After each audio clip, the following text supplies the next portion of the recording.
This episode is brought to you by Heyday. Looking to escape all the festive chaos? Turn holiday hecticness into harmony with Heyday, the mobile game that helps you harvest calm, one crop at a time. Reclaim your me time. Relax, decorate, and enjoy farming bliss as you tend to your animals and harvest crops as part of a welcoming, stress-free community. Join over 20 million players. Just tap or click on the banner now to download Heyday for free today. Chronic migraine is 15 or more headache days a month, each lasting 4 hours or more. Botox, onabotulinum toxin A, prevents headaches in adults with chronic migraine. It's not for adults with migraine with 14 or fewer headache days a month. It prevents, on average, 8 to 9 headache days a month versus 6 to 7 for placebo. Prescription Botox is injected by your doctor. Effects of Botox may spread hours to weeks after injection, causing serious symptoms. Alert your doctor right away, as difficulty swallowing, speaking, breathing, eye problems, or muscle weakness can be signs of a life-threatening condition. Patients with these conditions before injection are at highest risk. Side effects may include allergic reactions, neck and injection site pain, fatigue, and headache. Allergic reactions can include rash, welts, asthma symptoms, and dizziness. Don't receive Botox if there's a skin infection. Tell your doctor your medical history, muscle or nerve conditions, including ALS, Lou Gehrig's disease, myasthenia gravis or Lambert-Eaton syndrome, and medications, including botulinum toxins, as these may increase the risk of serious side effects. Ask your doctor and visit BotoxChronicMigraine.com or call 1-800-44-BOTOX to learn more. Hello and welcome to the holiday season. I'm your host, Todd Runnebaum, and this is Bunny Hugs and Mental Health. However, this week I am replaying an older episode that originally aired January 22nd, 2022 with my good friend Haley Rose. So please enjoy, and next week we'll be back with new episodes.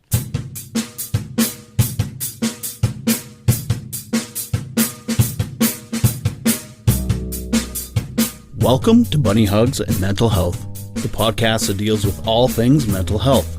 We talk to professionals, survivors, and loved ones about their sometimes informative, sometimes uplifting, and sometimes tragic stories. I'm your host of the show, Todd Runnebaum, advocate, recovering addict, experienced sufferer of depression and anxiety, and author of the children's book, Sometimes Daddy Cries.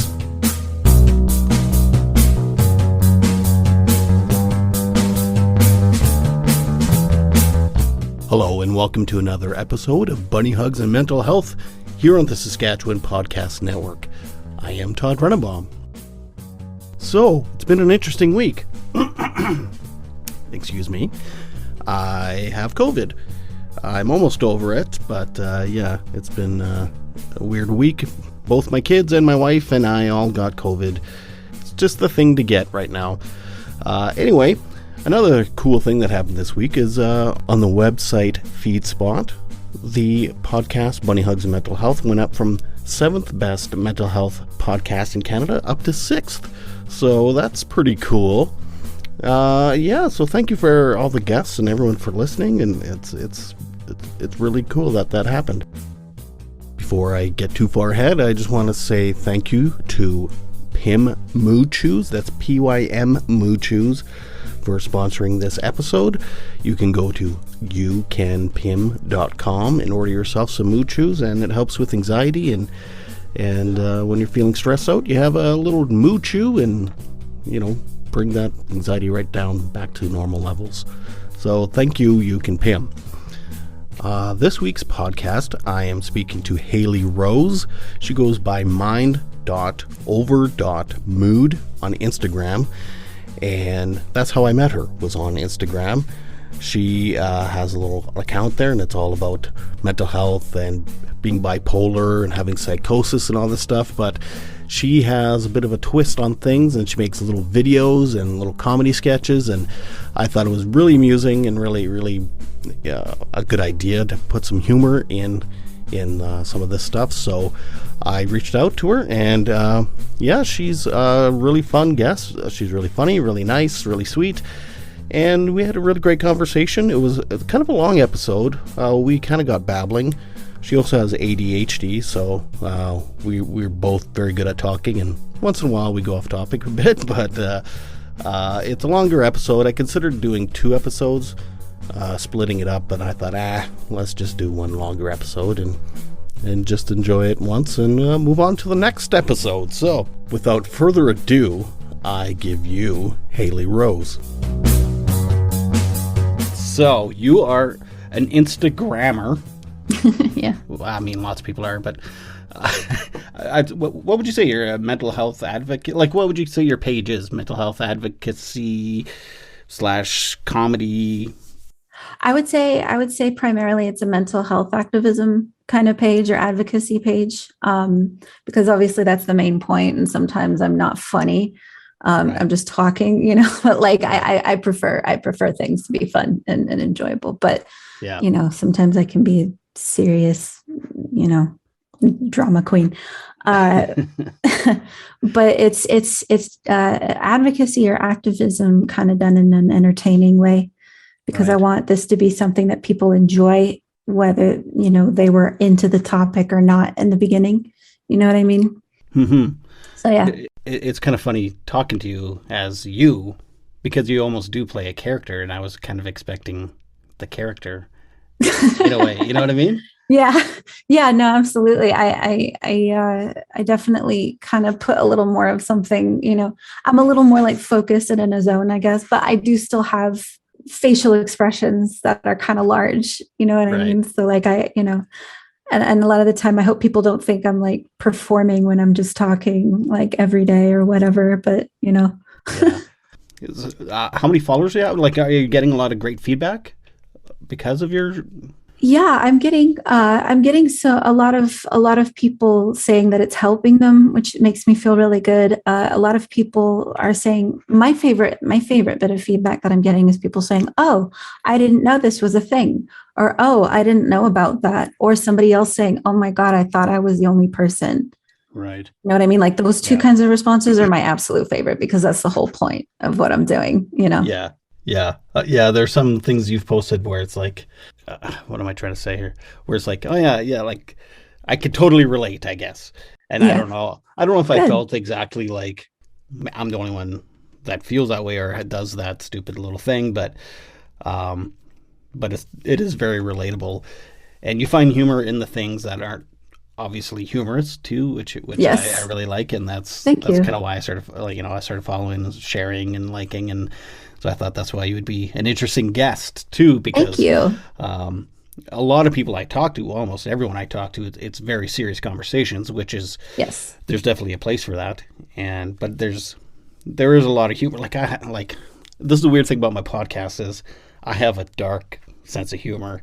Me too. Yeah, Obviously. it doesn't show in my podcast though, because I'm always talking very serious with, Right. for good reason, because a lot of people are going through a lot of stuff that I'm sorry, I shouldn't drink Coke while I'm. You're all good. So yeah, it's nice to talk to someone and have a little dark humor about Thank you. about our ailments. Exactly. There was a line that Chris said in Family Guy in like an old episode, but he said, "If I couldn't laugh at myself, I'd be dead by now." And it's true. If I couldn't laugh at myself, I'd be dead by now. Yeah. Or laugh about things, because it's like, like you get to a point where you're just like, what the hell else are we going to do? Like everybody's cried so freaking much. Everybody has, been sitting here suffering, been scared, been lonely, been confused, been angry, been whatever, been in a state that they don't understand. But it's like, but isn't it funny? Like, isn't this and kind of taking the piss out of it. I don't know how much language I'm allowed to use. I'm going to try not to, but you cannot say piss. I cuss like a sailor, so I'm going to do my absolute best. So. I'm kidding. You can say whatever you want. Okay, good. Because you saw my face. I'm all like sitting there like challenge accepted. Okay. Just relax. You can talk however you want. I cut like even my husband's sitting there and he's all like, come on. Like, sorry. Is he watching right now? No, he's no. I'm saying it when I'm talking and every day, like, you know what I mean? Like, and he's just like, yeah. And he's just like, come on, like less of the come on. And he's not like a big, prude or anything, but no. And it's like, when you got to take the piss out of stuff, because otherwise it's got all that power over you. Yeah. You know what I mean? But if you can learn how to laugh at stuff, not only everybody can join in laughter. Everyone can join in and cry. Everybody can join in and laugh.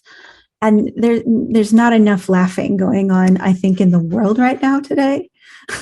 I agree. let alone my light right now, but you're all good.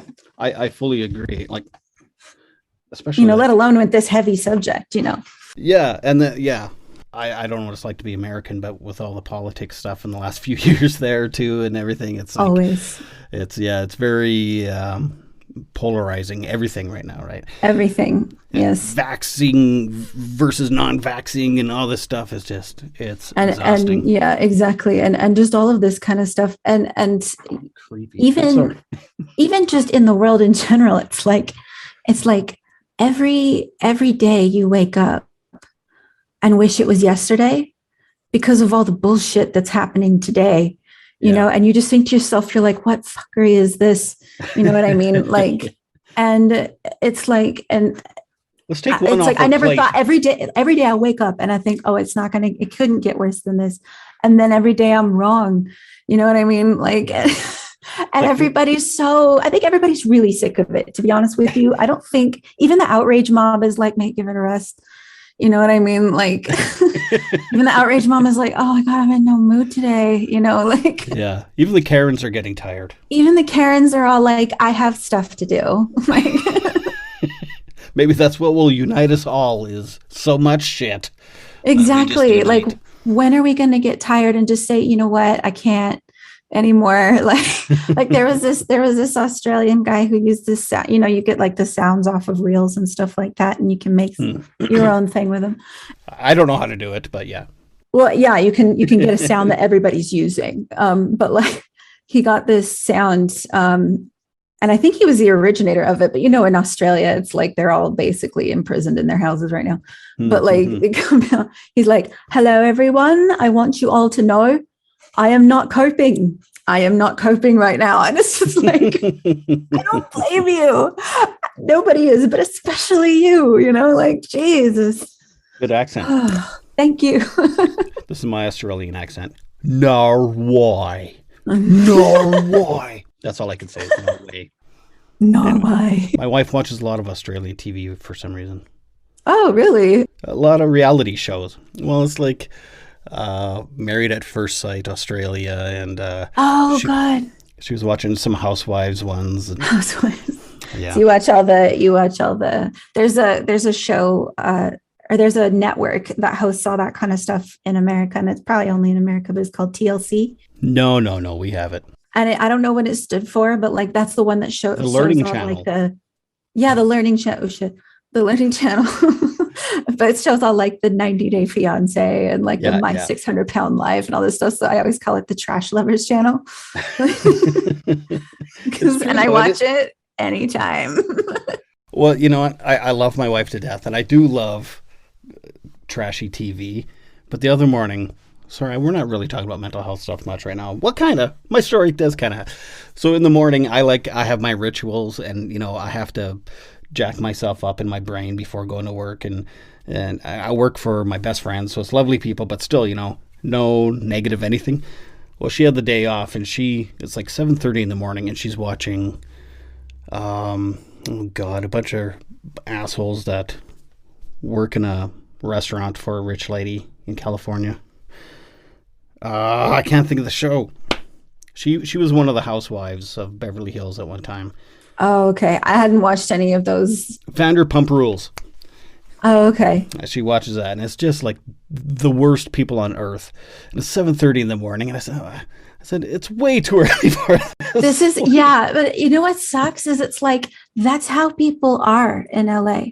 A lot of them, a huge amount of them, either that or they're like scary in different ways. You know what I mean? Yeah. And so it's like, that's not just 7:30, that's 7:30, 8:30, 9:30, 12:30, 1:33 in the morning. That's that you're surrounded in that swill of negativity all day. And I swear, like, it was the middle of the pandemic last year when I moved out here. And I ended up having to go to the hospital when I got out here because it was the peak of my very first real manic episode. But that's a different story. But the point is, even though all that was happening, I still felt more mentally at peace here than I did over there. Right. Well, I'd never been manic over there at all. I've been to Santa Barbara a few times, and I don't find the people, too bad there. I mean, they're pretty chilled out, and That's more Central California and Northern California. Whole different story. Oh, I see. Whole different story. When you're talking about SoCal, that's the LA, that's the Orange County, that's the San Diego, and that's just the like, please buy area, you know. Before we go too much further, let's get to know you a little bit.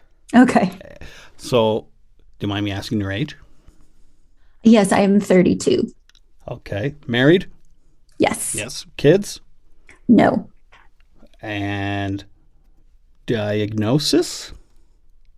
Do you want the whole burrito or just I want to hear your story and kind of why you got into doing what you're doing and stuff. An entire burrito. Yes. So just the burrito list, I suppose. I have ADHD. I deal with. Oh, are you there? Yeah, you're just freezing for a sec, but you're still there. Sorry, yeah, you were freezing a bit too. Just want to make sure. I have ADHD. I deal with body dysmorphic disorder. It's a form of OCD. Sorry, I was kidding. I was faking it. No, I'm sorry. I was thinking so hard. I was lost. I was all like, hey, "That's normal. What he's doing is normal. It's fine." Sorry, I interrupted you right in your burrito list. No, it's okay. So it's so I have that, and then I have.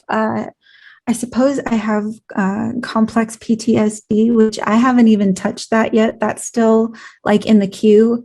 You know what I'm saying? Like I've not even gone near that because there's just all these things that I've been tackling one time. And then I have, let me see, schizoaffective bipolar disorder, which is bipolar 1 with just a sprinkling of schizophrenia. Right. But not like enough where someone would say like, oh yes, she absolutely acts like she has schizophrenia or whatever. Like it's just a sprinkling, like, you know, like sprinkles on a donut. What's that mean? I'm mostly bipolar, I would say. Okay. I just talked to someone else who was schizoaffective and bipolar 1, and it's when she's in her upswing that she gets the symptoms of the schizophrenic thing. Yes. Well, the thing with schizoaffective is you can get the psychosis, which is the defining factor. You can get it whether you're having a mood episode or not.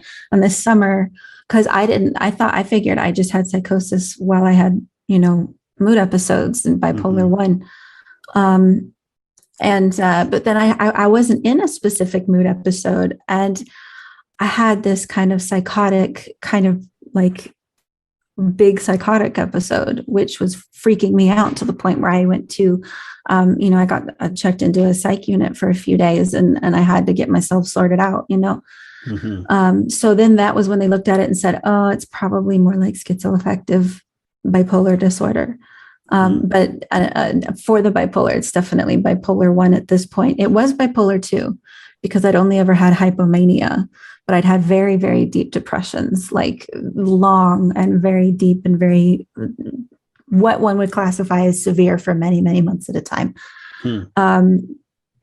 But then all of a sudden, like I said, like maybe a year and a half ago, I didn't even realize it. I thought that I was just becoming a little bit superhuman because I was moving across the country and doing really well. But it turned out I was manic. So I wasn't a superhuman after all. It was mania. So I didn't realize it. I just figured I was becoming like a kind of a, you know, demigod that didn't need sleep anymore or whatever. And it's like, no, that's mania. That's exactly what that is. Well, at least you put it to good work for you. Sort of, yes. I was the sole driver for 4 days, almost 2,200 miles. And when it was time to sleep, I just laid in the back seat, and I was just like, I was looking around, and I'm all like, I'm going to text some people. I'm going to talk to them. I can't sleep, like blah, blah. I was like guzzling down this like sleep stuff. Like it's NyQuil. I don't know if you guys have that. Yeah. We're not that different. It's just an imaginary line. My husband's from England. They don't have NyQuil over there, so I didn't know. But there's an ocean between them. Well, yeah, I know. I don't know. But like, but I'm sitting there like I'm just like drinking it like it's juice or something, and like I'm not going to sleep, and so I'm sitting there texting, and you know, my husband wakes up and he's all like, "Have you slept?" I'm like, "Yeah, like 20 minutes. Let's go." You know, like maybe you have a codeine addiction. No, that stuff did not, it did nothing. It did absolutely nothing. And I didn't even put two and two together until like I was screaming and being dragged into the hospital because I got there and one of my plants had died. And for some reason, like that was just it. Mm-hmm. I was just like this big thing. And they're like, okay, she needs medical help. Let's go take her to the thing. I was like rolling under the bed and like kicking at people and stuff. We can laugh about it now though. Yeah, of course you can. You know, and I tell people it's like my first manic episode culminated in me behaving like a feral cat because it did. So, you know. Well, I noticed you posted the other day what it's like to have psychosis. Yes. It was like weird movements, and it was like a shadow person kind of in the corner of your eye kind of thing. And I found that because I've never had psychosis. I've had lots of other types of problems, but never had psychosis. So that I found that extremely interesting and helpful for me because, you know, I'm talking to people with psychosis all the time and interviewing people. So now I kind of have a hint of what it's like. So I appreciate it. Oh, thank you. And I would want to just say like, I have a very, in terms of the hallucinations and things like that, mine are very, very mild and a bit confusing at best. You know what I mean? And I feel so lucky I'm not like seeing my demons and like hearing people talking to me and stuff. And like, I'm so like, my heart goes out to people who actually deal with that level of that. For me, the majority of it stays in, you know, like episodes where I'll get delusional or I'll get paranoid or I'll think, you know, things that are very, very true to me in that moment, but are not true in real life. You know what I mean? And so it's like, I realized that I'd been having psychosis so long when there was the truth. And then there was the truth, but we're not going to bring it up with anybody because they wouldn't understand. So let's just not talk about it. Mm-hmm. That truth, I realized, not true. I love when I got a mention the other day on my story and people were like, hello to my other legally insane friend, mind over mood. And I'm all like, yeah. Like, yeah. I kind of feel you. And like, but you got like you said, you know, like you got to make fun of it. Like what, you know, I like that psychotic breakdown that I had. I ended up like this summer, I ended up having my first episode of kind of word salad, you know, which is basically where all you can say is just this absolute shite that sounds like an rejected verse of I am the walrus. You know what I mean? Like, it's just like, there's no sense to these things that you're saying, and they don't even necessarily make sense to you. But I wrote it down. Like I put, cause I like to document stuff so that like later when I'm thinking, oh, that didn't happen. And like, I start gaslighting myself. I look back and I'm like, oh wait, no, yes, it did. You know, like, cause I do that because I like to be like, oh, it's not that bad, but like, yeah, it kind of is that bad, you know? And so I made like a poetry jam out of it. You know what I mean? Like the word salad, and I'm sitting there like kind of jamming to it and everything like later to kind of introduce people to that topic. And it's just like, but I look back at it and I'm just like, what was I saying? Like, what was that? What the, like Thomas Bird peeping poop, Biden CDC Fenray. Like, what the fuck? Like, what? Like, what is that? You know, like. You don't know what Fenray is? I have no idea. I guess I don't either. I don't know, but it was just this stuff that was just coming out, and like I couldn't do it. Or like I'll go catatonic, for example, and all of a sudden it's like, you know, like that Windows sound was like, da, da, da, you know, and I'm just all like, and like, that's just it. And like, I'm done. Like I'm laying there, like on the chair or whatever. And I'm just like, like I can't move. I can't do anything, you know? So it's like, those are weird symptoms of psychosis. You know what I mean? Like that I think I would, if I had to get rid of something I experienced, it would probably be stuff like that, because it's not very fun. I'm very lucky though that that's only ever happened. The catatonia has only ever happened when I was somewhere safe, like family's house or my house or something. Like, well, like I don't know what I'd do if like that happened on like the subway or something. People People probably just all take their phones out and like film me or whatever, and then like upload it and get lots of views. I don't think anybody would help me though. No, no, not even in Tennessee.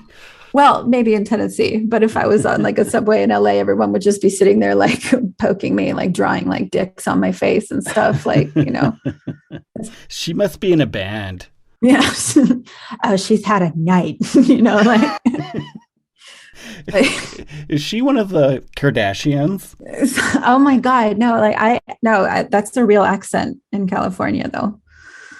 Like if I get like whenever, and it comes out like for me, it would come out for me if I was ever like getting stoned, you know, like that's when it gets its worst. Like I'll get stoned and I'll be like, oh my God, I want popcorn. Like, I've did heard somebody see the, what, you know, like you just sit there. That's a clue of how high I am is basically how strong my California accent is. Everyone who knows me knows. You know. Well, I've met that girl in Santa Barbara actually. We were renting a house. Like I have friends in Santa Barbara. That's why we go there quite often. And they rented us a house. And there was some other couple with us too that we had never met. But anyway, and some girls started smoking pot in the kitchen. And the person we were sharing the house with, they're like, do you mind not smoking pot in here? He's like, it's okay. I know the owner and he smokes pot in here all the time. All the time.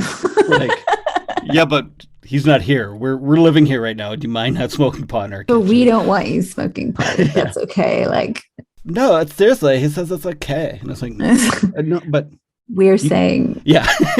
So then I just laughed. I was like, okay. I'm and then that's outside. The part where she's like stirring macaroni and being like, "What? I don't understand." Like he said it's fine. Like I don't. Do you want some? I mean, I don't. And I did have some.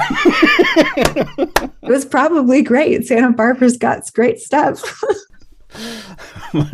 I actually, speaking of getting high, today is I'm 5 years sober from alcohol. Oh, congratulations. Thank you. It's Saturday. I'm 5 years sober of like in general from everything, but today was 5 years from alcohol. So. Today is 5 years. Oh my God. I hope it wasn't assholey of me to be like to bring anything. Okay, good. I just want to make sure. No, that's awesome though. Congratulations. That's so hard. Well, thank you. Yeah. Well, yeah, I went to treatment and stuff when I did get sober and yeah. Yeah, I mean, it's bittersweet because it's like, yay, I'm 5 years sober. But then I think of the day I quit and it was like a very dramatic, traumatic experience for my family. The actual anniversary of, yeah. So it's like, so it's cool that it's a 5 year anniversary that I'm sober, but it's also a 5 year anniversary of this awful night that I had. So, yeah. But it all turned out fine. Yeah, exactly. And now you're here and look at you and you're probably living a lot better than you were at that point. I'm homeless right now. I'm doing this from a ditch. Kidding. I had to keep a poker face. I'm like, oh my God, if he's serious, I'm going to feel like such a dick for making this I don't believe you face. But I'm gonna make that bet and take that risk. I'm gonna be like, no. So when did you start your page? Like you moved to Tennessee just this summer and had last summer. Last summer. Oh, okay. Psychosis this summer? The part where I really noticed it was an issue was this summer, because that's the thing they always tell you with psychosis is it's like when you are finally it's accepting that what you're experiencing is psychosis. It's not finding out because it all seems very real and normal to you, you know? And so to find out that so many things that you, like your senses are not exactly real all the time. Like, that's really like, you know what I mean? Like, and so you're sitting there, you're like, is this going on or is this not going on? You know? Or you catch yourself thinking of stuff and you're like, oh, that looks a lot like this actually, huh? Right. You know, so when I noticed that it was undeniably that this summer, but like I would always chalk it up to like stress or something like that. But like last year I was experiencing it in the summer as well. You know, everybody was still doing the lockdown thing, even here. Mm-hmm. I was just sitting there on the couch and I was just staring at the tissue box, the box of tissues on the table. And I said, honey, and my husband goes, what? And I said, the tissue box is breathing, because it looked like it was like going like expanding and contracting or whatever. And he's all like, okay, I'm going to bed, you know? So he just went to bed. I don't like, you know, like, what do you do when somebody says that? Like, honestly, like, I'm not mad. Like, I guess I don't know. What do you do? I think my wife has the hardest part out of my mental illness. She has the hardest part Dealing with it and stuff. Aw. Not so much lately, but like when I was using and drinking and suicidal and all that stuff was like, yeah. What the, like, I don't know if I would have been like, I don't know what I would have done. Oh, I know. I probably would have bounced on me, to be perfectly honest. Yeah. Well, I didn't want to say that, but yeah, I would have too, probably. No, I'm very lucky. People are like, you know, what's the most important thing about, you know, a relationship that you absolutely need? And it's like, well, of course I need honesty. You know, I need, you know, authenticity and love and everything. But the first thing that comes to mind is patience. Yeah. I need somebody who can be really, really patient with me. Yeah. Because it's true, you know. Same. Yeah. Well, I'm such a flake and all over the place. It's like I need one grounded thing in my life, and that's my wife. You know. Like, yeah. Absolutely. I have a job every other year, and like I'm all over the place, and I go all in when I get a hobby. It's not like, you know, well, maybe I'll try it out. It's like I'm going all in or nothing. And do you have ADHD as well? I can't remember. I've never. I want to get tested. I'm pretty sure I do. I don't know. It's weird. I don't know. I'm kind of scared to get tested too. Find out that there's a reason that certain things are the way they are. Yeah, like I read symptoms and I read stories and stuff, and it's like, oh my God, that sounds just like me in so many ways, and then not in other ways. Like, you know, like I'm not. I can, like, it's more like I get hyper focused than distracted all the time. Oh no, hyper focus is a huge part of ADHD. Oh, okay. See, hyper focus to the point. Sure. Yeah. See, everyone in my family's been diagnosed with it. See, that's the thing though. It's like with ADHD, people think it's a lack of attention, and it's like, no, it's only having the ability to pay attention to things that are absolutely not helpful to you in that given moment. That's what ADHD is. Like, you know, and laughing or laughing or helpful at all, by the way. But like, no, like that's the thing. It's like, I did this video. It was like, I have 3 looks and that's it. One is I can do anything and everything. I'm all over the place. Like, I don't know what's going on. The next one is just sitting there in that freeze. Like, I'm supposed to be doing stuff. Why am I like this? Why am I like this? And the next one, I'm sitting there playing my Xbox and it's just like a hyper focus thing. And somebody's talking. I'm like, fuck, what? You know what I mean? Like, because that's what it is. Someone's all like, hey, and I'm like, what? Well, that sounds nothing like me. Oh my God. You just described my weekend. That's been my life, man. Like, it's like you turn like, Lord, but it's actually that's been one of the interesting things. So to answer your earlier question, I started this page in May. Oh yeah. Yeah. When'd you start this? 2 ADHD people. This is how 2 ADHD people talk. That's all I'm saying. I'm just putting that out there. But, but you know, I started it in March when I was having a manic episode, and I made enough content to last for 6 months. I didn't end up using like half of it because like my direction got more defined. But the point was I made it so it was there in case I got depressed later and I'd still have stuff to post. And I would literally sit on the couch for like 16 hours at a time, just sitting there for like 2 weeks. And I just made all this stuff. And by the way, I also made an equal amount of stuff for a different project that I was doing all in about 2 weeks. I made a year's worth of stuff. This is what that does. And I was like dancing around at like 3 a.m. making these friggin' reels and stuff. And I'm just like, I don't need to go to bed. I'm a god. But like, you literally believe it. Like, that's the freaky part. Like, it's not like, oh, look at me, I'm a god, like I'm a narcissist. Like, no. Literally, I'm a god. Yeah. Like, that's when that happens. And you're like, I've been meditating lately, and it's like, why am I meditating to the universe? I am the universe. I am the universe. Yeah, no, this seriously. Like, there was a point where thought I had basically like a USB style connection to like the God of the universe. And I was like typing these like pages and pages of letters as if they were being dictated to me, like handing them to like, I was like, babe, God told me to tell you this. Like, what? I'm all like, print it. We got to print like these pages of just shite that said nothing like of value. Like, but I was like, it came to me. He's like, okay, sweetie, thank you. I'll read this later. You know, you know, I don't think he read it and I don't blame him, but our spouses should have coffee. Yes. They'd probably be like, so they should probably have like drinks or something. Like, I don't know, like my husband doesn't even drink, but if he did, actually my wife recently quit as well for no reason other than like, it's not like she was over drinking, but right. She was just thought health-wise. So. Solidarity and health-wise. Okay. Yeah, you know, it does make a good. So I was right. They should meet for coffee. Yes, coffee. I was just saying like something a little stronger might be good, you know. So, but, strong coffee. Yeah. But it's been interesting doing this, doing all of this content and stuff, because some of it I make on the fly and then some of it I make, you know, I pre-make because I want to have something specific, you know. Right. But like the ADHD, I did a video about my point of view with ADHD. Like earlier on in my page, it's probably in like June or something. I basically did like my point of view trying to get out to the fucking gym in the morning. And it took me an hour and a half, and that was real time. Right. So I was just filming myself. Like, what am I doing? Like, and these were all of my thoughts, because that's what happens.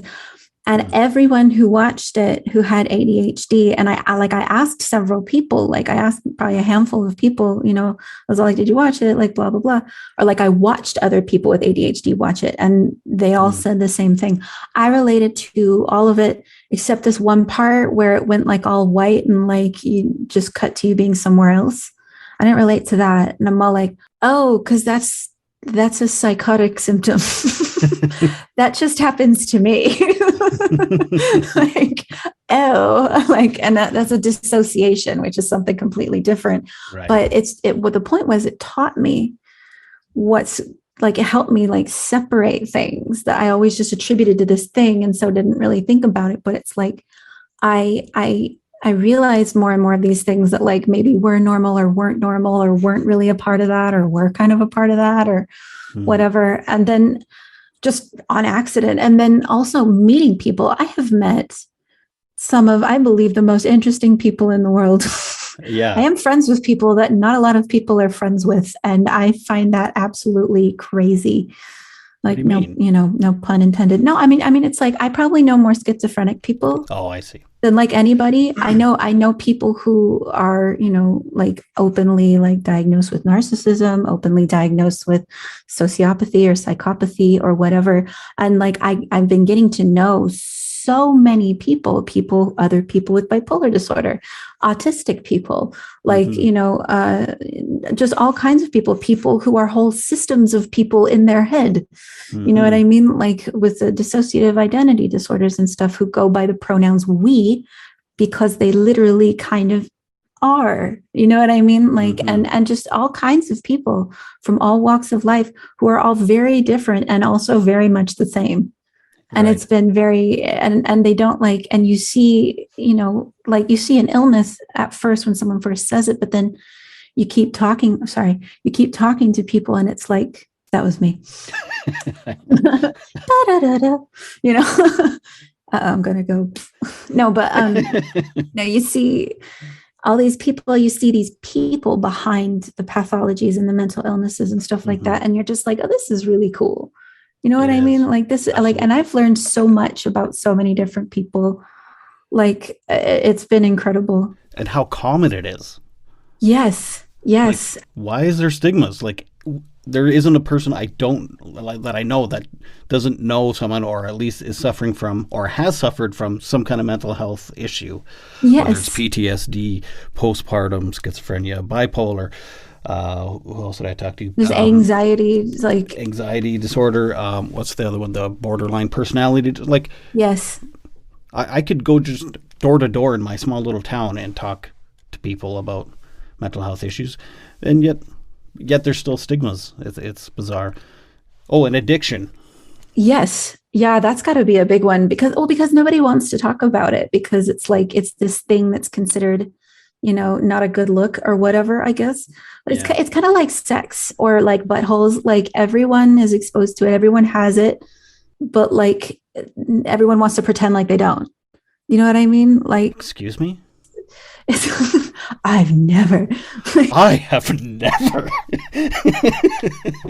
There isn't a toilet in my bathroom. There's just an armchair in the Wall Street Journal. Like everybody, and nobody, it's one of those things where you're scared to say anything because you're just assuming that it's just you. And especially some of the symptoms that people experience that are embarrassing or hard to talk about or scary, or like the kinds of illnesses that people have that are scary or, like hard to deal with, or that people just have a really misunderstanding of in society. It's like people are scared. So many people don't even show their face. Yeah. And it's like, that's so not like, there's no reason. There's like, there's a reason, but there shouldn't be. Yeah. So I've spent time in the psych ward as well. And I met a kid that was schizophrenic and had Tourette's, and like just a sweet kid. He was just a sweet kid. And like, that's such a hard one to grow up with. But yeah, but I'm sure he doesn't, talk about perpetuating a disease or, by putting shame and having that stigma around it so that you can't even be completely honest and open and be yourself around everyone. Like that's something that since I've quit drinking and stuff, is just like I'm unapologetically myself. Good. And it's like I've never felt healthier because why walk around trying to not being yourself. So I felt horrible for this young kid because I'm sure he's constantly trying to hide his Tourette's, but then he's also constantly trying to hide his schizophrenia. And it's as soon as you say schizophrenia, people think of like mass shooters and things. And it's things that don't even. Yeah. If you're taking your meds, it's no. And even if you're not, like, you're much more likely to be somebody who's victimized rather than like, because it's like most people don't do that. Most people with schizophrenia are sitting there like, seeing stuff and like being terrified. It can be terrifying to have schizophrenia, or at least very confusing and depressing, so it's usually paranoia and stuff. Right. And so you're usually kind of just like hiding, for a lot of reasons. And that's the thing, like, people who have chronic mental health issues, everybody knows. And if they don't, they do it subconsciously. You have to mask, and you have to mask what you're dealing with. And it's all these little things, right? So like when I go out, like I will speak more slowly. I will purposely kind of keep my face less like, hi, how are you? Because I look like a freaking ridiculous person. But like, I'm sitting there and I have to kind of, mask a little bit and kind of be like grown up or whatever. And like, just kind of like, and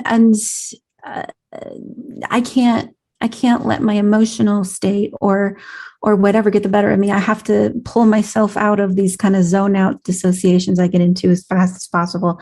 I have to shut my mouth when I catch myself talking out loud from like maladaptive daydreaming. And I look like I'm talking to somebody, but I'm not, like I almost got like a Bluetooth piece that I could just wear in my ear. That's a great so that if I end up doing that on accident, like it just looks like, oh yeah, Carl, I'm going to go to the shop later and blah, blah. Because I look like a crazy person, like quote unquote crazy person. Yeah. I've actually accidentally pocket dialed someone before.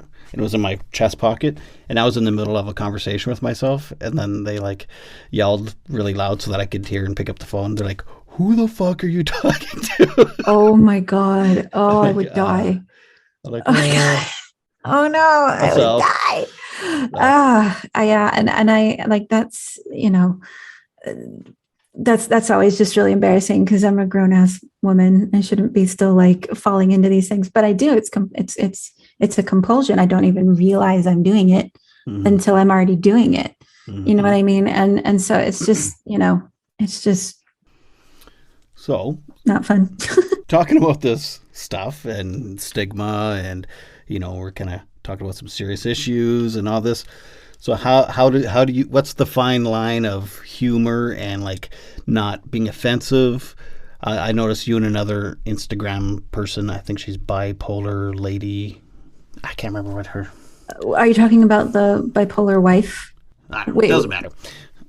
But the conversation was about memes are glamorizing mental illnesses. Do memes do that? And so because you do make memes and post memes about mental illness, but there is a fine line, right? And also yes. We just had Halloween and like the insane person costume and all this stuff. Like, so what is that fine line for you? Like, I know it's a kind of a no, it's totally good. Question. No, not at all. I think it's an important question. And it's, I mean, I think that there's a lot of nuance that goes into talking about anything, like that we as humans 99% of the time are going to kind of be able to feel, Mm-hmm. I think who's making the joke, why they're making the joke, what joke they're making. Those are the three questions. You know what I mean? Who's making the joke? Is it somebody who's experiencing it, or is it somebody who doesn't know what it is? Mm-hmm. What joke is it? Is it a joke that's kind of mocking them, or is it a joke that kind of says, brothers, do you not feel this as well? Right. Or, hey, this is something dumb. Let's kick its ass. You know what I mean? Mm-hmm. And then, why is the joke being done? Is it being done to hurt people? Or is it being done to educate people? Is it being done just to kind of dry some tears and make somebody smile about crappy things they're going through? You know what I mean? So far, that's a beautiful answer. Well done. Thank you. I think that's kind of the thing. And obviously, I use those two. If you'll notice, I don't make reels or a huge amount of memes or anything about issues that I don't experience. Mm-hmm. I will include everyone when I am advocating, and I will give general information about stuff that's readily available, like, the differences between personality disorders and mood disorders and neurodivergencies and mental illnesses.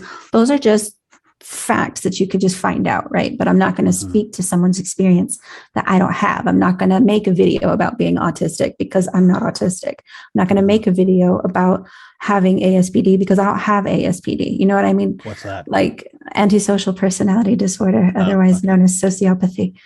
But, I'm not going to make, but it is a real disorder that people deal with. And it is also not necessarily what everybody says it is, but right. Sometimes it is, but not always, but, and it's like, I'm not going to speak to things that don't apply to me. When I do make a joke, I make it in a brothers, do you feel seen kind of way, or, hey, you're not alone kind of way, or am I right?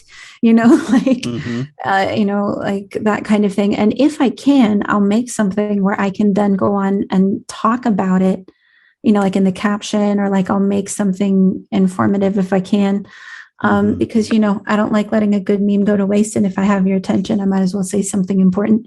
It's like, and I mean, it's the nuance thing. It basically boils down to, you probably, maybe you didn't. There's a show called King of the Hill. Have you ever seen it? Oh, darn it. I don't live on the moon, lady. No, I didn't know. I don't know. Like, I have every TV show you have. Okay. All right, good. So have you seen King of the Hill? Yes. Okay. So there's this episode where Bobby listens to a comedian who's basically a ripoff of Dave Chappelle. Yeah. And he makes the jokes about the Black experience, but then Bobby decides to make jokes about the Black experience. And it's like, Bobby, you can't do that as like a tow-headed white boy. Like, no, it's not going to read the same, because it's not, and so like, that's kind of the line, I think. And then, and people can feel when you're mocking them versus when you're trying to connect. So. Okay, I have to tell you, I was just looking on eBay where I go for all kinds of things I love, and there it was. That hologram trading card. One of the rarest, the last one I needed for my set. Shiny like the designer handbag of my dreams. One of a kind. eBay had it, and now everyone's asking, ooh, where'd you get your windshield wipers? eBay has all the parts that fit my car. No more annoying, just beautiful Whatever you love, find it on eBay. eBay, things people love. Looking for a pickup truck to get just about anything done? Look no further. The Chevy Silverado EV isn't just the most powerful Silverado ever, with next-level towing capability and technology. It also offers game-changing versatility with the available multi-flex midgate and tailgate, which means Silverado EV helps you carry large, bulky, and oddly shaped items up to nearly 11 feet in length. Chevrolet. Together, let's drive. Visit Chevrolet.com to learn more.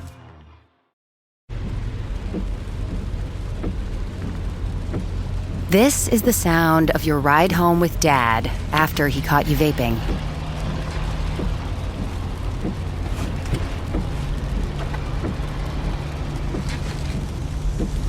Awkward, isn't it? Most vapes contain seriously addictive levels of nicotine and disappointment. Know the real cost of vapes. Brought to you by the FDA. Yeah. You know? Yeah. And yeah. And it's weird too because of this whole cancel culture right now and stuff. And it's not that I'm anyone important that can be canceled, but in the future, if something happens, that I mean, become president of the world, you never know. Yeah, I guess, but still, it's a weird time. But at the same time, I feel like you're right that like for the most part, people are just relating and appreciating it than they are getting defensive about it. And even the ones where it is kind of pretentious in a way, or kind of they're doing it all about the wrong reasons, it's still I don't want to call them out, but I'm glad other people do. You know what I mean? Because I just don't have the energy to argue. It's like, oh, good, they're doing it. Okay, have at them. Exactly. Well, it's like, and then for me, it's like there's also a very fine line. Like I'm going to say things as courteously as I can. I'm going to include things that are worth including. I'm going to be, reasonably sensitive in my explanations or my jokes or whatever. I'm going to do my best not to cross a line. Mm-hmm. That being said, if you still have an issue with me and what I'm saying, congratulations, bye. You know what I mean? Like I never I'm all up for someone clapping back. I'm all up for someone, not wanting to listen to someone anymore. I'm all for any of that, but it's like you get to a point where you just know there's going to be somebody who's just too precious for this joke, and they're going to show up and they're going to make themselves known and they're going to tell you to take it down or whatever. And it's like, or they're going to sit there and get mad at you for the part you say that's very important truth. And I'm very, like I said, I've gotten some people like trying to just early on to some people who were all like, you wouldn't know, you this, you that, like blah, blah, you know nothing about mental illness. I'm like, have you looked at my page? Like, but I'm wicked crazy lady. And I had this lady who was like, just so you know, using this specific word is a little bit triggering to some people in this specific niche community. So maybe we want to be a little more sensitive next time. I'm like, maybe we want to shove this message up your ass because I don't care. Like you're one of those people where the rules are changing every 10 minutes and I can't keep up and I'm not going to keep up. I know what polite is. I know what reasonable is. And I'm not, you know what I mean? Like, I'm not keeping up with that, Or what appropriate is, or. Exactly. Like, I'm not stupid usually. Yeah. Usually. I might be psychotic. I'm not stupid. Psychotic. I'm not stupid. No, that was an idea for a t-shirt I wanted to print. Like it was I may be crazy, but at least I'm not stupid. And just sit there with like a little, pointing at you face. You were talking earlier about how when you are in I don't think I've ever been in psychosis. It's hard to say because I was drunk at the time also, but it was maybe just disassociation. I don't know. But anyway, you were saying that can happen when you're under like an influence of drug or whatever. You can have drug-induced psychosis. Alcohol-induced probably as well. I don't even know. But I know drug-induced definitely. Well, it was right before a suicide attempt, and it was like, I wasn't like hammered. I had a few drinks basically, but it doesn't matter. Anyway, what I'm trying to say is I don't know what it's like to be psychosis. I don't think. But anyway, but you were being saying on just a little bit of LSD without any good euphoric feelings. With the paranoia. Yes.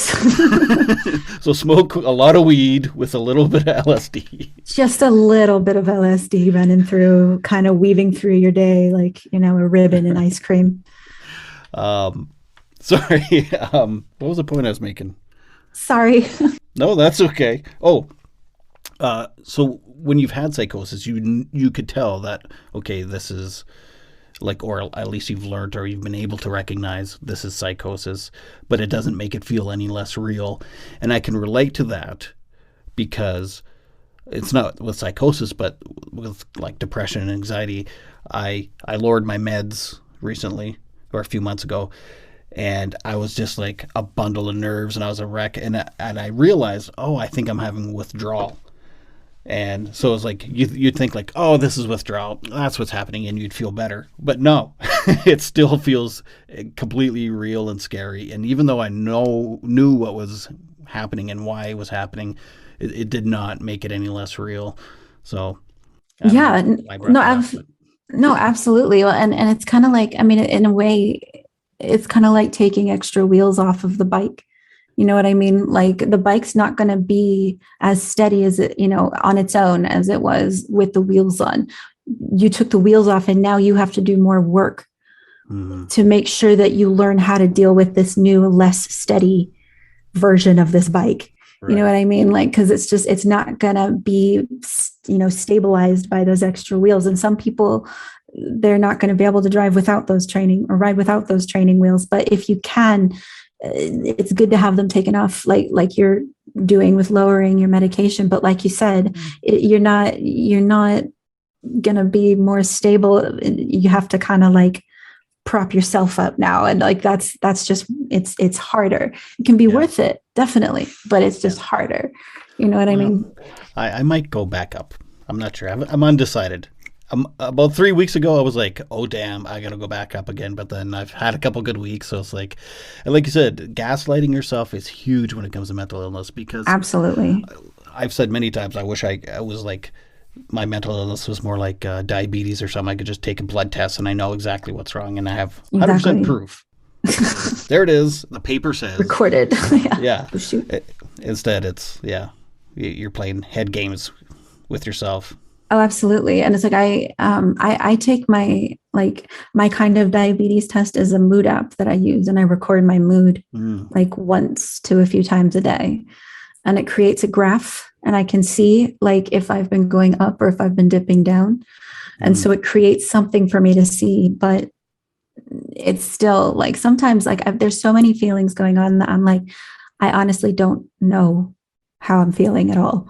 I'm like, how are you feeling? Like, I have no freaking, I don't know. Like, am I tired? Am I anxious? Am I fine? Am I depressed? Am I happy? Like, am I cool? Am I like, I don't even know. It feels like all of it at once. But like, but yeah, I mean, like, and all I will say is with your decision about your meds, don't make it like, I call it like an ego choice. I know. Like, like, oh, I don't want to be on these meds because then because of the idea of being on medication. I'm not trying to be all big pharma or anything like that. Also the idea of being on medication, like, ooh, look at me, I'm on medication. Like it should be strictly about how you're feeling and what you feel you can cope with. And that's it. And be as honest with yourself as possible. And I will tell you like the same thing, like I tell other people, like if you have, a physical illness and there is a pill that you take that can help the symptoms of it not be so bad, it's obvious you'd take that pill. No questions asked. People take, heart medication. People take, psoriasis medication. People take medication for diabetes, for all kinds of stuff. If this is something that is chronic, this is something that is likely not to go away, even if it's episodic. You know what I mean? There is no shame in taking something that might help you. Do you know what I mean? If it's available, then, and the only reason you're saying no is because you're like, I don't want to pay big pharma or something, like then that's not a real reason. Cause it's like, oh, I have a migraine. Well, here, have a Tylenol. No, like why? You know, just take it, you know? I know. But, you know, I also don't want to medicate just because you're scared or whatever. But like, you know, I don't think that's as common. But it was like 3 years ago, I actually went off my meds altogether with the work of my doctor. And it was a fucking nightmare. Like the withdrawal from my meds was insane. I incrementally, slowly went off, and it was still a nightmare. But so anyway, it was like I finally was done all my withdrawal, and so it was like that monkey was off my back. But about 3 months later, I was like, oh shit, I have to go back on. It was almost like I was digging my heels in because I had fought through so much withdrawal. It just seemed like a waste to go back on. And I ran into a friend of mine, and actually her and her husband have been so amazing, so supportive of me over the years. But anyway, I ran into her at the gas station here in town, and she asked me how I was doing because clearly I wasn't doing well. And she said, you know, Todd, I have high blood pressure, and every time my blood pressure gets normalized, it's like, oh, I can go off my meds now. And every time my blood pressure drops, and sometimes I may even end up in the hospital. And she said, everybody's got something, and there's no shame in taking it. And I gave her a big hug, and I started crying. It was like the next day I started going back on my meds. So yeah. Yeah, absolutely. A lot of people don't realize it's like, I'm feeling great. Yeah, because your meds are working. Yeah, I know. And it's such a vicious cycle, because I'm even like that with work. It's like, you know, I'm getting overwhelmed, so then I don't work for a while, or I have a part-time job, and then I start feeling good. It's like, hey, I'm better, I'm good now, and then I start working full-time again, and then I get overwhelmed again, and then it's like, oh shit, like when am I gonna just accept that maybe I can't have a high-paying full-time job because you know what, I'm right there. Yeah, I'm right there as well. It's like I lost when I was in my last depressive episode, which was, like I said, it lasted about 1.5 to 2 years. Like 19, 20 months, whatever. And for a good probably 12 of those months, at least, every day, I was crying and panicking. Some days it would be a long cry. Some days it would be just like, you know, catching myself for about 10 minutes or whatever. And I would have like a panic attack, like multiple times a day or like once a day. And, you know, it's like I was just mentally, I was not well. We'll just say that. Spiritually, also, no, I'm sorry. It was a joke. Anyway, but the meds that I was taking, you know, weren't even working. And I got fired from 3 jobs in a row over like I don't know, 5-month period, 6-month period. I mean, it was quick. You know, and they all decided to say that they laid me off because they felt bad for me, because they had to let me go because I kept having to leave and go cry in the bathroom. Right. You know what I mean? So like they were trying so that like the next guy didn't see I got fired, you know, like they were like trying to be nice about it. But like the truth was I got fired, you know, but, you know, and so I realized, you know, there are some things that you are going to be able to handle and some things that you are not. And, you know, but the thing also too about you were saying about going off meds because it feels like I'm sorry, saying like go off your meds because it feels like, oh great, they're working now, you know? Yeah. And it's like when you have bipolar disorder, it's even worse because one, you're thinking, oh, I feel very stable, I'm going to go off my meds. And it's like, no, don't do that. Yeah. And then they always regret it. Ask any bipolar person what happened when they said, oh, I think I can go off my meds, and it doesn't end well ever. And but a lot of us, like we say we understand how dangerous mania is, but we don't really take it. A lot of us don't really, I try to, but like a lot of us don't really take it that seriously, even though we should, because we're only human. And mania is hands down, especially in the beginning of it, the best feeling that any human being will ever feel in terms of euphoria at all. It is incredible. Your reality Your entire reality is incredible. You are on every single street drug that makes you feel good and empowered and awake and motivated and everything like that. And like, you think to yourself, oh, it would, like, you have these fantasies. Oh yeah, it'd be cool if like I had superpowers, or like if I could do no wrong, or like if I could, make $1 million next week and blah, blah. Like, yeah, that'd be fun. When you are manic, that is real. You do have magic powers. You are amazing. You are going to rule everything. You have all the best ideas. You are the sexiest thing to ever walk the planet. You are amazing. You are the smartest. You are all these kinds of things. Everything good that could possibly happen and impossibly happen is real for you. You know what I mean? And like, it's this wonderful, incredible feeling. And also this very blissful feeling. Like, nothing is going to go wrong for me, nothing ever again. And it's amazing. And like, and so a lot of people know, and so when you have that, it's kind of cruel really, because you have that and it usually shows up after or in between periods of severe depression. And I think, you have depression and you've dealt with depression and stuff, obviously. When you feel that bad and then you match it with feeling that good, you can imagine why somebody who has felt that bad now wants to feel that good. Mm-hmm. And all you have to do is not take your meds, and it can happen. And so to ask people to take their meds when they have bipolar depression, we're like, why do bipolar people go off their meds? That's why. That's why they do it, because they want to feel like that. And what they forget every single time, it's like every mom who has multiple children is all like, you forget about, how all the bad parts of when you were pregnant and giving birth last time, because you want to do it this time. It's the same thing when you're manic. You forget how horribly it ended last time. You forget, how actually bad it started feeling after a while, because just like getting way too high is not a good feeling either. That's kind of what happens. It's a lot like being on every single street drug, because you're first on it and you're like, this is incredible. And then you're on it too much and you get too high and it's really upsetting and you feel like you're going to explode and you don't know what's going on and you get psychotic and all this other stuff. And then it starts coming down and you're just grasping onto the last little fumes of it that you can. And freaking out, and then you crash down from it. And when you crash down from it, you wake up and you're not psychotic anymore. You're very much stable and sober to a point, and you look around and you realize what you've done, whatever that is, whether that be that you went bankrupt, whether that be that you crashed your car, you went to jail, your family fell apart because you did something that you can't undo. All kinds of things, or just you've got all of this stuff in your house that's like halfway done that you're never going to finish. Whatever, you look around and you're like, oh my God, what? And you crash down into a depression usually. That sounds a lot like addiction.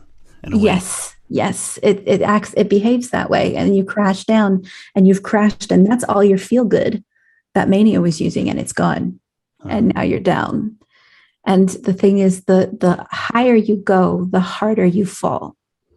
Right. And so I've learned that now, and I've tried to catch myself, because even though the last thing I wanted to do was take my medicine and make it go away, I knew that I had to, because the last big depressive episode I had was the most horrifying thing that's ever happened to me.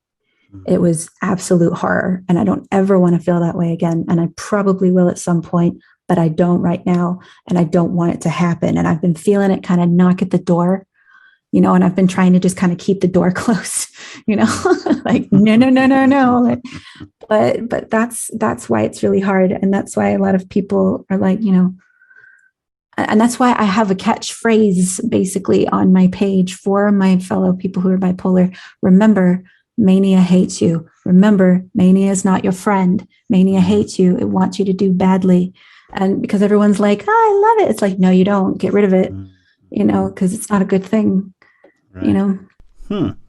Sounds like a heroin high. Not that I've done heroin. It's close. And it's like, and it's really unsettling for people around you as well. It's like the best way I could describe. And people are like, oh, why, what's wrong with being manic? You get all this stuff done. You do this, and it's like, okay, imagine you tell a joke and it's a dad joke, right? So there's a little like, ha ha, someone kind of laughs at it. But then that one guy in the room laughs And then he laughs a little too long. And then his laugh gets a little more like, ha, ha, ha, ha, ha, ha, ha, ha. And the laughter just gets bigger until he's finally like, ah, ah, ah, like, and his eyes are just huge. And he's like crying. And it's like Joker laughing now. And like, it's really scary. And like, everyone's like, that's mania. That's how it progresses. And so you don't want it to get to that point, where you sound like you should be in Arkham Asylum. You know what I'm saying? Yeah. I've definitely had mania, but it's not. Like, I'm not saying I'm bipolar, but I've definitely, because even with depression, I mean, there's swings of weird shit like that. And even my mom, if I'm like having a really good time, she'll like pull me aside and be like, I'm worried about you. You're having a good time. She's worried because I'm going to crash, right? She's worried about I'm being manic or something. That's like, right. Which is fair enough, but yeah, and the thing with real mania, like this can go on for weeks. In fact, a real diagnostic tool is it's 2 weeks or longer. So you don't sleep more than an hour to like 3 hours a night, if that, maybe not at all, for weeks or months. Your libido, because I noticed you posted something about sexual. Yes, something. that's. So so it's like, so obviously you get the crazy that people get when they're not sleeping, but then like on top of that, there's hypersexuality. Hypersexuality is just awful. It's awful. And I'll tell you why. When you're manic, it's like you're shoving the gas down on a car that's in park. And like you just hear like it's revving really, really high, and you're restless and you can't take off. You know what I mean? And like and it comes out in all kinds of ways, but including with hypersexuality. And what happens is it's imagine if you were really, really thirsty, or it's like a mosquito bite, right? I do it like this because this is something that people. No, because the first one's an impossible scenario, but this one happens. So. Okay. Like if you have a mosquito bite or a bunch of mosquito bites, right? And you can't scratch them. And finally you kind of have to give in and scratch them. And it feels really good to scratch them. But then the minute that you stop, you're itchy again. In fact, you're even more itchy now. So now you got to scratch it more and more and more. And it gets more and more irritated and inflamed and itchy. That's your libido. It's not fun. Because nothing helps. And you get into this point where you're this single-minded, like you're just a libido at some points. And that's why a lot of people get in trouble, like if, they're in a relationship or if, they're a parent or whatever, and stuff hits the fan and everything. And it's like, and it's hard, or like people miss work so that they can stay home with like, X-tube, just all kinds of silly stuff, We don't have X-tube in Canada. Come on. I'm kidding. We probably do. We probably do. We don't have the internet in Canada. We don't have. Yes, we send messenger pigeons to get each other porn messages and porn. Send nudes. Oh, it's all stuck together. It's all like ripped in his little like toe ring thing he wears. He can hardly fly. but that's the thing. And that's how it is with almost everything. And it's like, you have these flight of ideas and these words that are coming out fast. It's like my husband recognizes when I'm manic now because I have what he calls mania face, right? Like even when it's resting, like this is just normal resting, but like manic, it's just a little bit more like, you know what I mean? Just like the eyes are just a little bit wider. You can see the whites around the pupils. For those of you listening, she looks a little more manic. But it's like, the eyes open just wider so you can see the whites around the pupils a little. The grin is a little wider, It's like and the speech is faster. Your character on Instagram. Exactly. But like, and this, and so, you can just tell. And you look at someone who's manic and you're like, oh, this person has either just fucked up, is fucking up, or is about to fuck up. Oh God, and by the way, I also wanted to say how cool it is. I think that you wrote the children's book that you wrote, totally different subject, but I'm very close to someone who was a little boy and lost his father to depression. And he said, he's like, oh, I wish I'd had that book when I was a kid. And yes, and I know that there's going to be a lot of kids because, you know, depression looks as scary as it feels a lot of the time, you know, and you know that, and I know that. And so it's like for a kid, it must be so confusing. Absolutely. See their parent, especially, I would even go so far as to say, especially a father, when most men, you know, don't usually, yay, yeah, there it is. I love it. No, and it's like, you know, especially when men are usually so stoic, much more stoic than women will say, you know, to see that it's like, it's scary. You know what I mean? Yeah. And so I think it's really cool that you've got that going. Well, thank you. I'm not, I was going to say I'm not proud of a lot of things, but maybe I am. I don't know. But it doesn't matter. I am proud of this book, though. I think you should really be proud because it's, I mean, it took me, well, actually, the very first draft of this was 5 years ago today, the day I quit drinking. Oh, very cool. Very cool. Yeah. So it took me about 4 years to actually finish it because, you know, I might be ADHD and I had hyperfocus and then not care about have periods of hyperfocus. Yes, yeah. That's exactly what happens. It's like you hyperfocus for like a few weeks to a month and you're like, okay, anyway. Yeah. Well, new fixation for a bit and then you go back to it. Well, if it's a real passion. I'm not sure if I'm ADHD, but I relate to all ADHD memes. So maybe that right there is that's a clue right there. Yeah, I've known. You know what? It's so funny because it's like I've known that I had ADHD since I was about 5. It was you know my school counselor told my mother basically. Nobody knew what to do with it though. And so it's like, I see all these other adults who are like, oh, you got diagnosed so early. I wish that I'd known. If I had known, my life would have been so different. I'm all like, no, it wouldn't. No, it wouldn't. You'd still feel like a loner. You'd still feel like a loser, like you were crazy, you're stupid, or you'd be down on yourself. It's just that now you'd know why. Right. You'd have a name for it, but you'd still feel exactly the same way. And nobody knew what to do to help you anyway, because there was nothing, you know? So it's like, I like how you got closer to the camera when you did that. Yeah. No one will help you anyway.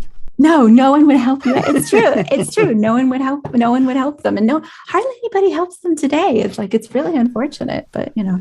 Yeah. It's funny how that ADHD is like, I don't know, when I was a kid, well, that was never really taboo. Yeah, I mean, there's a stigma around it, but it was never taboo stigma. Talking about your kid having ADHD was more like the stereotype I have of ADHD is like the hyperactive kid that wouldn't shut up and wouldn't stop walking around the room and, you know. Kind of a Bart Simpson kind of character. Yeah, exactly.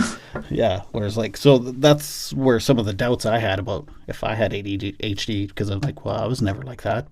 Yeah, but I had a friend who was like that. Yeah. So maybe I don't have the H. Maybe I'm just ADD. Well, that's ADD, yes. And even the H, it's like that's some kids, but they are the ones that get diagnosed. See, and the other ones aren't quite like them, so they go amiss, especially little girls. And you know, like the H might be in there, maybe like, because I've been like kind of squirming and fidgeting and kind of moving and stuff around, like that's the H. And that's all the H has ever been for me. It's just kind of like I have to like squiggle, or sometimes I just really got to move my leg. My husband's like, will you stop? I'm like, no.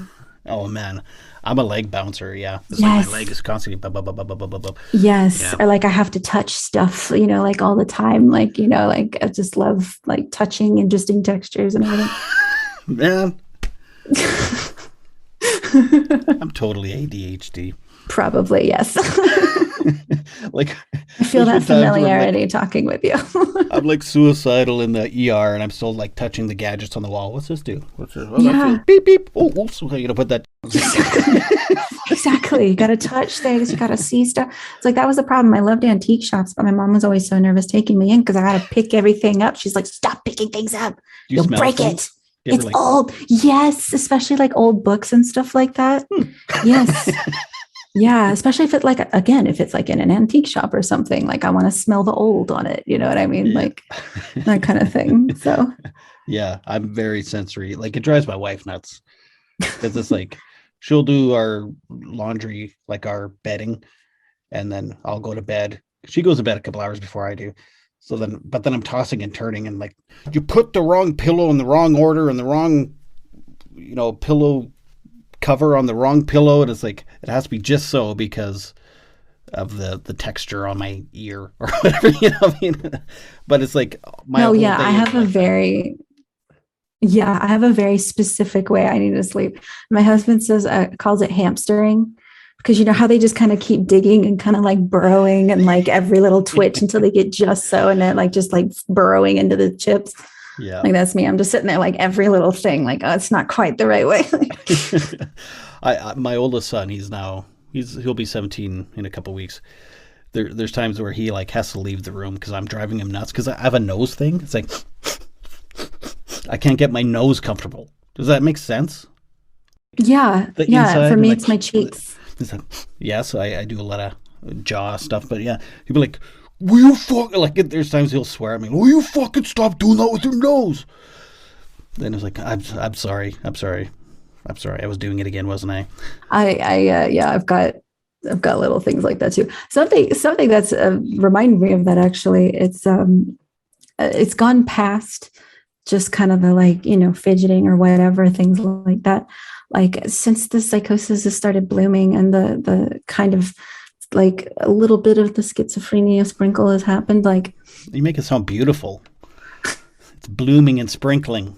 It's nice. It's better than saying, since I've been getting a little more schizophrenic. Like, trying to put it as though it's a new evolution in who I am, you know. It has blossomed into this new evolution of myself. But like, no, like I've developed these like motor tics a little bit. So it's like all of a sudden I'll be talking and then I'll just be like, meh, you know, like my shoulder will kind of like meet my chin or something. Or like, you know, like I'll kind of like my knee will kind of jerk up like somebody touched me or something. And I was just like, it's not a cute look. And then I get stressed out or embarrassed. So it gets worse. And, you know, it just keeps going like, oh my God, like I hate when and it always happens at the grocery store. And it's like the last place, like is a super public place that you want it to happen, because you can't, it's like I have to wear like a little like sign like on my back, like, please do not laugh at me, I am disabled, you know, like, like what do I do? Like, I'm like, I don't. So it's Tourette's-ish in a way. It is. It's not quite Tourette's. It's not Tourette's. And it's something I've only had as an adult as well. But you know, it's super fun. And I know that I annoy my husband, because anything that we're sitting on where you can move it and the other person feels it, like all of a sudden, you know, he'll be like relaxing and then just like, like all of a sudden, like mini earthquake. I've been that way, but it was always when I first quit drinking, or I was like in real depressive spots, or I dare to say I've had some PTSD-ish moments too, and when I'm like right in those lulls, that's when I'll be like, yeah, can I do that weird kind of thing? I'll just like, boom, I'm twitching, especially when I'm like just falling asleep, and I'll just like suddenly my entire body just goes. Yeah, that's actually the thing. That's called a hypnagogic jerk. Oh, a hypnagogic jerk, and that is something that can happen to people. But it's kind of that sensation where all of a sudden you feel like you missed a step going downstairs, even if you weren't necessarily thinking of it, and then you just wake up like you're falling or something. Right. That's. Well, it's not that falling feeling. It's not the falling feeling. It's just does that. Yeah. It's the jolting feeling, that shocking jolt that you feel when you're tripping, like that kind of same idea. But I think that's your body trying to test and see if you're actually asleep or not. And usually it works, but every now and then it doesn't. Huh. But like your body will test. It's a hypnagogic jerk, I believe. That's how you say it. But basically it's when you're almost asleep and your body's like, oh, not yet. Sorry. Like, sorry about that. Or around those same times too, I do like, as I'm falling asleep, or even as I'm just watching TV, like as my body's starting to relax, I'll actually make noises with my mouth, just go, Yeah, that might be another version of it. Where did that come from? Like, Like, what the hell am I making noise? What? It's been a long time, but honey, your wife's like, what? But and that is better though than the other way around, where your mind wakes up but your body doesn't, because that's kind of your body waking up when your mind's already kind of drifting. But like when your mind wakes up and your body doesn't, that happens to me. It's Sleep paralysis. Paralysis. Yeah, Yes, there you go. sleep paralysis. And that is like the most terrifying single experience that I've ever had in my life, because that, like, you literally do see like demons and you can't move and you're trapped and like they're gonna get you, you know. And it's hard. Like, I'm smiling and giggling, but that shit's terrifying. Like, there's not a lot. There's not a lot of other things that I would put that before. Yeah. Well, actually, when I quit drinking, I think it was I was home from the hospital maybe a couple nights, and I was sleeping on the couch because I couldn't sleep in bed. And a similar thing happened. Like, I would not wake up. It wasn't sleep paralysis. It was like I was having a nightmare and I just could not wake up. And I was yelling no so loud that I woke up my son, and he had to come out of his room into the living room and wake me up. It's like a night terror, I guess. I don't know. And then once when you wake up screaming or yelling or whatever, that's usually. But I wasn't waking up. I was just like, no, like I was having this horrible nightmare, and I just could not wake up. And then once I did wake up and I knew I was awake, it didn't matter. Like I like freaked out. I had the biggest panic attack. Like, I could not stop crying. I was uncontrollable, to the point that my wife was like, what do I do? What do I do? What do you want me to do? Like, how can I help? And she was freaking out because I'm freaking out. It was just, that is kind of like what a night terror is, because you're screaming or whatever and you're asleep and somebody may have to wake you up, but when you wake up, you're freaking out. Yeah. Like, and you need to like calm down. But like that's a big one. Like, those are big ones. Yeah. Like what you're describing, like because like my husband will have that sometimes, and all of a sudden like this escalating, just kind of like wailing will come from him, and I have to kind of wake him up a little bit. And he's like, okay, and then he goes back to sleep. But sometimes for other people, like you said, like you can wake up and have this full panic, kind of thing going on or whatever. Yeah, we're covering a lot of craziness. Yeah. Pick a topic. I'm on it. Hey, let's talk about your body dysphoria or whatever. What's it called again? Body dysmorphia. Dysmorphia.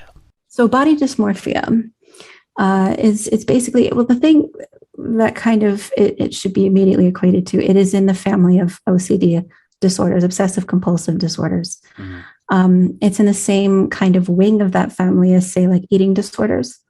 Mm-hmm. Which I've also dealt with. But for me, I'm already dealing with so many things that talking about that as well just seems like it's too many things to throw in the mix. And it's not, you know what I mean? Like everyone's going to get confused. But I have dealt with them on. Seriously, it's going to start being like, oh, you're faking. You can't. It's like, no, it's what happens when you're fucked up. But like, I've been on both spectrums of that, like where it's restrictive and binging. I binged really bad for several years whenever I would get depressed, and I would be literally like sick to my stomach, feeling like I'm going to throw up. I would pause eating until I didn't feel like I was going to throw up, and then I'd eat some more. Like, it wouldn't stop. Like, I couldn't stop. It was the only thing that made me feel like I was going to be happy. And then I was all the way on the other end of the spectrum as well, where I would freak out at the idea of having half of a candy bar. And some girl told me that 10 steps on stairs burned one French fry. So I would literally sit there and count out my French fries. And then I would walk the appropriate amount of stairs up and down to get rid of them. Like, I mean, I've been on both ends of these things where it's like I wouldn't eat at all. And we'd have like the pine float that me and other girls who were like me would kind of joke about, which is water with a toothpick in it, like, but like, you know what I mean? And it's so, but it's in that family, but you've got, you think of like an anorexic girl or boy or a bulimic person, and they will always see themselves as fat or not thin enough, even though they may actually be quite thin, or they may just not be fat or whatever. They may still see, oh, it's still not enough. It's still not good enough. It's still this, it's still that. And they'll fixate on it, and they'll sit there and be like, oh my God, or they'll pinch and pull at their bodies for like ages on, or they won't look at themselves, or they wear baggy clothes so they don't have to look at their bodies and stuff.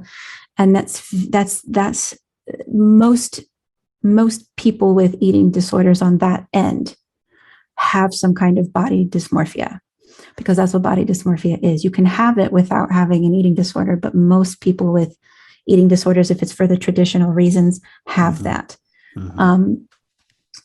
And it's also about needing to have control and all that other noise, but that's a whole different thing. But basically, it's this thing where I will literally see a different face depending on what state I'm in when I look in the mirror. And sometimes it's okay. And a lot of times it's really, really not okay. Like what I see, and I don't want to be anywhere near it. And I don't want to show it to anyone. I've gotten better than I was when I started my page. When I started my page, somebody who was paranoid demanded that I send them an actual photo of my face without any filter. Was like, oh, I just don't believe you're all filters. You're all filters. And they were my friends. So I'm like, okay. So I took a photo of myself and I sent it. And I literally had a panic attack for the next 20 minutes. Like I couldn't handle it. And so I've gotten better now. I still kind of use things to help me feel more comfortable making content, because I'm like, I can either be in therapy for 2 years or 3 years until I get over this and then make content, or I can just make it now and accept that this is something I'm dealing with. And I've been trying to kind of gradually step it down, but it's really hard. And it's gotten to a point where it's like, it's affected the way the lighting is in my house. I don't do overhead lighting. I don't do under lighting, because then it highlights the things that freak me out. The mirrors and reflective surfaces are very strategically placed. I couldn't look. My old house had one of the, like a glassy kind of finish on the microwave. So it reflected, I couldn't look at myself in the microwave. Like it freaked me out in the kitchen. I didn't want to do it. Like I had to put sticky notes over my camera, like my preview, like on like meetings and stuff.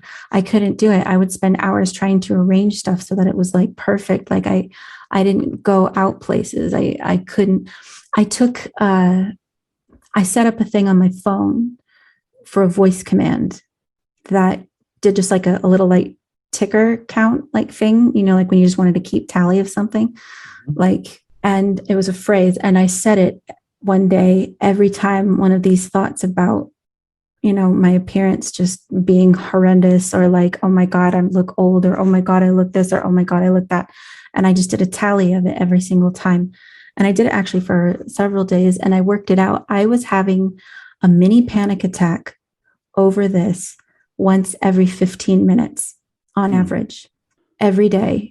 And when I say every day, I mean every day. Every single day, it's on my mind at one point or another. It's there in the background. It's in the foreground. It's somewhere.